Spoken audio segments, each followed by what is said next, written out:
Good evening once again. I'm meteorologist Kit Cloninger here in the Weather Center at Local 4, still monitoring some severe weather. Time now is 12:32 right now on this Thursday morning. We're taking a look right now at radar. We're going to get to meteorologist Tim Jones, who's seen some damage in Grand Island through the evening already. But we want to update you on some of these warnings right now across our eastern viewing area. So we have these two warnings which are spanning a border between National Weather Service offices. So York County down to Fillmore County into Thayer County. This warning is until 1 a.m. So 1 o'clock a.m. also until 1 a.m. for Seward, Saline, and Jefferson counties as this line of thunderstorms continue to move to the east with winds in excess of 60 up to 70 miles per hour. We've had several reports back all the way into the Hall County area into Grand Island of 70 mile per hour wind gusts or higher. So looking at the velocities here, local 4 velocities, here's the radar site. It's moving away from that site south of Hebron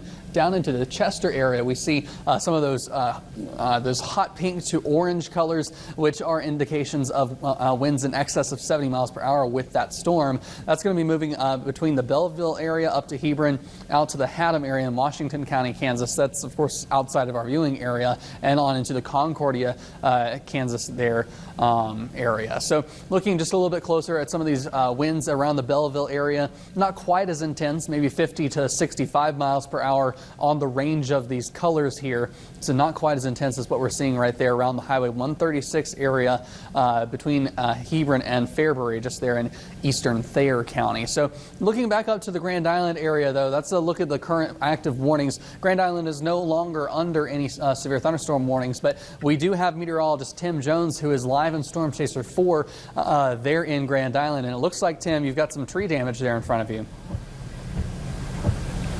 Yeah, I do, and the power is out through most of the northwest side of Grand Island. I've been up North Street. Once you get north of the Emergency Communications Center, up around Zola, we've been down Zola around Peace Lutheran Church, and generally along and west of North Street, we're getting most of this tree damage. Now, the good news is the bigger trees, the older growth trees, have sustained so far what I've seen the winds. It's mostly the smaller branches, excuse me, the smaller branches under about 6 inches or so is what I'm seeing damage-wise. So again, a lot of this area is without power from what I can tell, but then I see what looks to be the school down in front of me, and I'm on State Street right now, so I'm going to keep driving, Kit. But yeah, some local water ponding on the roadways, that's not a huge concern. Again, but so far during my damage survey, I'm fairly happy to report that it's not significant damage. And this is Engelman School right here that I'm coming up to. And it looks like there's power on right here, but the neighborhood surrounding this, it looks like the power is out. So, Ken, I'm going to send it back to you. And if I find something of any significance, I'll give you a shout. All right, thank you very much, Tim. Tim Jones, meteorologist Tim Jones there in Grand Island. He said he was on the State Street area in Grand Island. So I'm going to go ahead and step off camera here and zoom in. Let's rewind and look back at that area in West Grand Island where we had some very intense winds earlier running through that area. So we'll go ahead and pause the radar. So this, if we switch it over to the velocities, and we can rewind here. Over the last hour, we've seen, I need to go back just 2 hours here, bear with me shortly. We've seen some of this area here in western Grand Island experiencing very high winds, at least within the storms above the ground. So that's Capitol Avenue, so State Street here, right there in the middle of your screen. This is State Street, so Tim was somewhere around this area. If we go forward, you can see this whole plot of West Grand Island had very intense winds. So if we put a query on some of these boxes around here, those velocities are in excess of 70 miles per hour, even up to over 80 miles per hour just outside of town. So fortunately, this missed the bulk of Grand Island just to the west there. But we'll go ahead and clear off some of those. But we saw some of these winds here down Old Potash Highway. These are winds in excess of 80 miles per hour. Even some were up to 90 miles per hour earlier out here. If we can find one of those pixels out here, I believe. But yeah, so there's one at 92 miles per hour. So very intense winds just around the Grand Island area this evening, knocking out power from parts of northwest Grand Island as well. So these did continue on down towards the Doniphan area. They sort of jumped ahead a little bit, which caused some damage there as well. A lot of damage being reported around the Tri-Cities area this evening. So if we go and look at some of those wind reports, we can look through some of these at the moment. So this Wood River, we'll start off at Wood River here. We'll take a look at that report. And that is a report of 60 mile per hour winds. That was at 11:40 p.m. tonight. And then here at 11:34, just before then, at 71 miles per hour measured at the Grand Island Airport. Phillips recorded a wind gust of around 60 miles per hour. That's an estimated wind gust. And then down the road, just around the Bosselman area, that's a spotter report of 70 miles per hour as well. Doniphan saw winds also very strong, around 70 miles per hour. Northeast of Trumbull at 70, Trumbull 65, north of Hastings 60 miles per hour, the Hastings Airport 67, and a lot of thunderstorm wind damage in Hastings as well. So many reports of intense winds right now.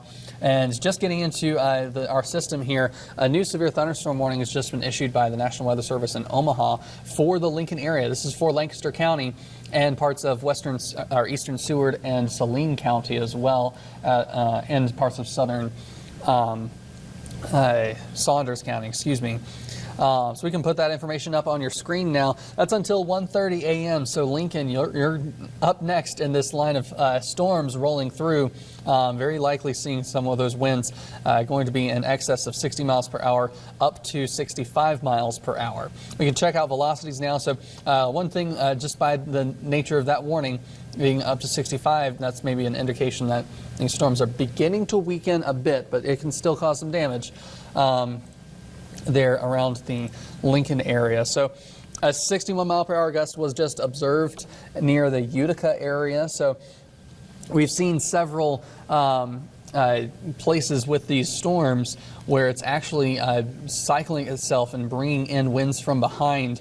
So whenever we see this sort of a rotation up here on this northern end around the Platte County area, you can see that circulation on the broad scale of things. So we have a very intense, let me flip around my arrow here. We basically have winds coming in very strong from the west to northwest there, moving it back into the storm. So that's going to force this line out ahead fairly quickly. So the Lincoln area will likely see that storm within the next 30 minutes or so, if not up to the next 45 minutes. So looking on a more broad view here, we still have several severe thunderstorm warnings for York County down to Thayer County, including Fillmore County, and then Jefferson County is just now starting to see the effects from the storm. So from Dakin down to Fairbury, you're looking at the winds likely coming into your area right now in excess of 60 miles per hour, up to 70 miles per hour. If we look at the velocities here, we can see some areas in those pink let me grab my marker here. These pink colors are likely winds in excess of 50 to 60 miles per hour, if not getting near 70 miles per hour in some of the brighter colors there. So this is going to be moving basically south of the Highway 136 corridor and down into northern Kansas, northeastern Kansas there. So south of Fairbury, we're looking at the chance for that very intense wind to come through the area very soon. Also here in central Saline County, some strong winds, maybe just shy of severe, at least on radar, but of course that can change as those winds are brought down to the surface. So between Geneva and the Friend area, very intense rain right now around the Milligan area. We'll continue to monitor this situation, and I wonder if meteorologist Tim Jones has anything else to say from what he's seen over the last little bit as we've been talking. So I want to bring in Tim and see what he's been experiencing. Yeah, Kit, sorry, you just caught me turning around. I'm, gosh, what street? I'm on Macron, and I'm on the northwest side. I miss this other side street, but here you can see a bucket truck, and you've got the power company here working right here in front of me to work on one of these power lines. So the power is still out in this area. And again, I'm not seeing any significant tree damage, which is great news. I'm just seeing small tree branch damage, less than 6 inches in diameter. Again, but I'm getting viewer reports. I've got a Facebook Live going on my Tim Jones Local 4 account, and some viewers are telling me to go down Independence and some of these streets around here. So again, as I turned around, they understand that I'm reporting live for the TV side right now. So I just wanted to give a quick shot of what's going on. But I'm going to head back to the east here and try to give a little. And see if I can get a little more information on what's going east. I'm seeing some flashing lights down off to the east. So I'll send it back to you, Kent. If I have any more information here, I will get back to you in a short time. All right, thank you, Tim. Taking a broad view look of these storms here, you can definitely tell, at least in my eyes, I can tell this is a windstorm through and through as we see this area up here, that broad circulation forcing this lower end forward even faster. You can see a couple of bowing segments right there. Definitely this here into northern Kansas. This is your classic severe wind overnight event that we're seeing here. So if I can back up here all the way to the beginning of my graphics, and then we'll head out just a little bit farther forward. So here we go. We've got that severe thunderstorm watch. It's still in effect for much of the area until 5 a.m. Since the Tri-Cities have already seen that rain and thunderstorm complex move out of our area, we're likely in the clear now. It's just taking a little time to cancel that watch, but still some widespread moderate to heavy rain here in Adams County. Not looking at really anything in the severe threshold, but we are looking at a continued severe thunderstorm warning until 1 a.m. for now the southeastern corner of York County here, eastern Fillmore County, and eastern Thayer County. That's until 1 a.m. Continuing into Jefferson County, now starting to cross, I believe that's the Highway 15 corridor right here from Saline County down to Fairbury. So winds could be in excess of 65 miles per hour. That is what that warning is for right now. This is for 70 miles per hour. The Lincoln area will be experiencing up to 65 miles per hour winds. So we're seeing some pixels there on the radar that do look like they are very strong winds coming through, as well as down here in northern Kansas, just the southeastern part of our viewing area as it's moving out. So that continues for until 1 a.m. for the Concordia area as well. Belleville, Kansas is in our viewing area. You're starting to see the back edge of this come through. Weaker wind signature on that storm as well. But up here around the Grand Island area, we're going to continue to see some fairly broad scale light to moderate rain coming through the area through the night. So we're likely going to continue to pick up even more rain coming up over the next several hours. So we're going to go ahead and take a break. Again, Lincoln, you are under a severe thunderstorm warning over the next 45 minutes or so. So we'll continue to monitor that situation. We could be seeing up to 65 mile per hour winds over the next 45 minutes. So stay tuned to local